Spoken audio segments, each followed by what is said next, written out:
বৈদ্যুতিক বাতি জ্বালিয়ে রাতের বেলায় চাষ করা হচ্ছে ড্রাগন ফল। আর এই লাইট পদ্ধতিতে চাষের ফলে প্রতি বছরে আয় হচ্ছে লাখ লাখ টাকা।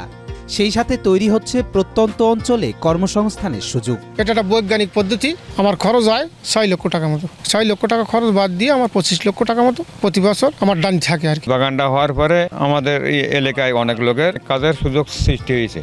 সাতক্ষীরায় এই প্রথম এলইডি লাইট ব্যবহার করে নতুন প্রযুক্তিতে ড্রাগন চাষ শুরু করেছেন শেখ কামাল হোসেন নামের এক কৃষক। 4 বছর আগে তার নিকট আত্মীয়ের পরামর্শে ও আর্থিক সহযোগিতায় তিনি 7 বিঘা জমিতে প্রথমে ড্রাগন চাষ শুরু করেন। তিনি এই 7 বিঘা জমিতে এই পর্যন্ত 40 লক্ষ টাকা খরচ করেছেন, ফলন পেয়েছেন বেশ ভালো।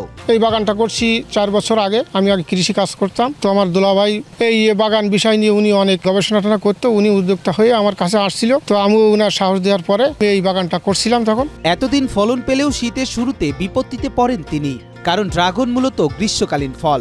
অতিরিক্ত ঠান্ডায় ড্রাগনে ফুল হয় না, কিন্তু লাইটিং পদ্ধতিতে ড্রাগন গাছে রাতে তাপমাত্রা পাওয়ার কারণে ভরা শীতের মৌসুমেও ড্রাগন ফল পাওয়া যায়। আর এ কারণেই অসময়ে ড্রাগন ফল পেতে লাইট পদ্ধতিতে চাষাবাদ শুরু করেন শেখ কামাল হোসেন।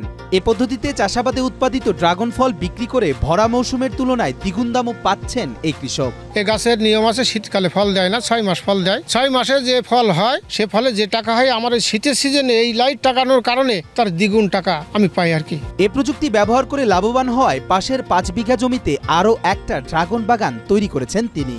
মোট এই 2 বাগানে কর্মসংস্থান সৃষ্টি হয়েছে এলাকার অনেক বেকারের। প্রতিদিন এই বাগানে 8 থেকে 10 জন শ্রমিক কাজ করেন। এ 2 বাগানে কাজ করে প্রাপ্ত অর্থ দিয়েই চলে তাদের সংসারের চাকা। এই ফসলের যে লাভ, এটা দেখে আমি আরেকটা বাগান করছি। আমি এই বাগানের সিকিউরিটি গার্ড হিসাবে কাজ করি, তৎসহ আমি শ্রমিকের কাজও সবকিছু করি। এই বাগান করেই মালিক আমাদের এলাকার গরিব দুঃখী মানুষের অনেক সচ্ছলতা ফিরিয়েছে।